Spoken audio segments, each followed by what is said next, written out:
नमस्कार मित्रों, मैं उत्तराखंड बेरोजगार शिक्षक संघ से आसिफ बिष्ट आप सभी के सामने एक बार फिर से मौजूद हूं।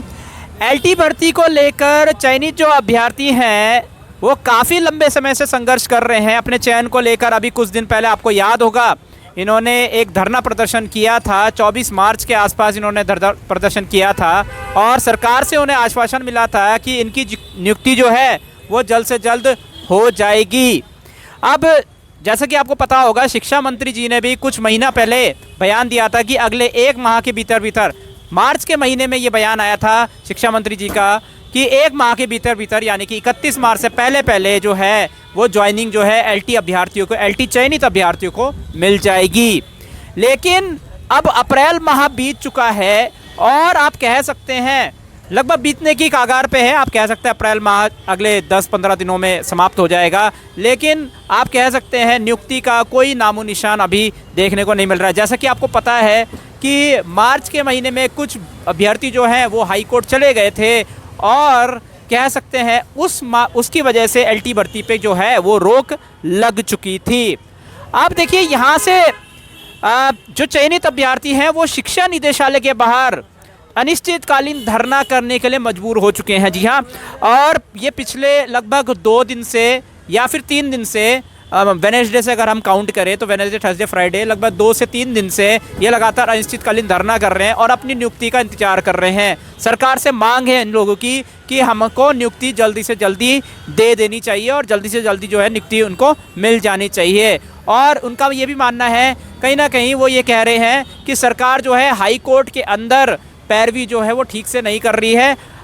ये आंदोलन जो है, ये अनिश्चितकालीन आंदोलन जो है वो तब तक जारी रहेगा जब तक सरकार जो है सही तरीके से हाई कोर्ट के अंदर पैरवी नहीं करती है और मामले को जो है वो जल्द से जल्द नहीं निपटा देती है।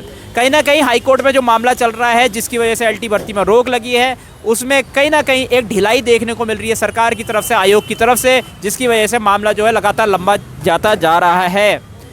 और मेरा ये मानना है, देखिए मैं अगर अपना ओपिनियन दूं तो सीधी बात है, हाई कोर्ट से मामला जो है जितनी जल्दी हो सके वो निपटना चाहिए। कहीं ना कहीं सरकार को और जो चयनित अभ्यर्थी हो, जो हाई कोर्ट वाले अभ्यर्थी हैं, इनको आपस में सामंजस्य बैठाना चाहिए, एडजस्टमेंट करना चाहिए।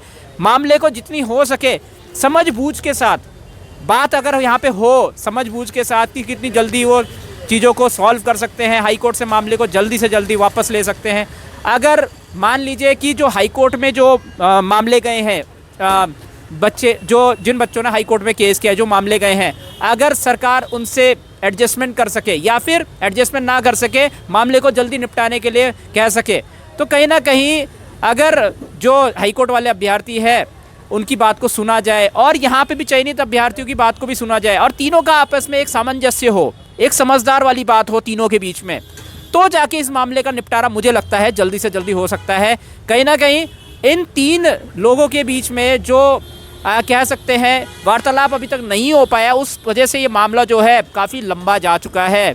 और हम उम्मीद करते हैं कि यहाँ पे तीनों लोग जो हैं, जो तीनों प्रकार के लोग हैं, चाहे हाई कोर्ट के जो अभ्यर्थी हैं, चाहे वो चयनित अभ्यर्थी हैं और सरकार जो है, ये तीनों जो हैं आपस में वार्तालाप करेंगे, कोई ना कोई समाधान यहाँ पे निकलेगा।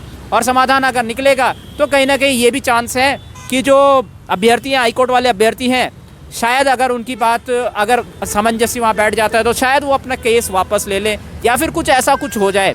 इस तरीके का कोई ना कोई सल्यूशन जो है, हल जो है वो निकलना चाहिए, तभी जाके मेरे को लगता है कि वहाँ से हाई कोर्ट से मामला जब वापस आएगा या फिर अगर उसका नतीजा जल्दी आ जाता है तो उसके बाद जो चयनित अभ्यर्थियों का जो चयन है वो जल्दी हो पाएगा।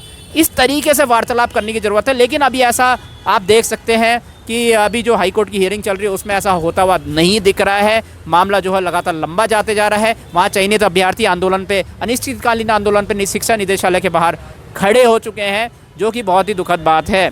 क्या लगता है आपको, इस मामले का हल क्या हो सकता है, सोल्यूशन क्या हो सकता है, क्या करना चाहिए अब, क्या करना चाहिए सरकार को, क्या करना चाहिए चयनित अभ्यर्थियों, या क्या करना चाहिए हाई कोर्ट वाले अभ्यर्थियों? क्योंकि कहीं ना कहीं वो भी परेशान होंगे कि भाई मामला जो है वो भी लंबा जा रहा है, कि चीज़ें सॉल्व हो पाएगी या नहीं हो पाएगी। वो भी नहीं चाह रहे होंगे कि मामला बहुत लंबा जाए। तो वार्तालाप होना बहुत ज़रूरी है। आपको क्या लगता है, आपके पास कोई अच्छा सोल्यूशन हो जिसके हिसाब से चीज़ें जो है जल्दी हल हो पाएँ? और जल्दी अगर हल होती हैं तो ऑब्वियस सी बात है ये एलटी भर्ती जो है जल्दी से पूरी हो सकती है। अपने सुझाव नीचे कमेंट सेक्शन में ज़रूर बताइएगा। मैं उत्तराखंड बेरोजगार शिक्षक संघ से आशीष मिश्र आप सभी से अनुमति लेता हूँ।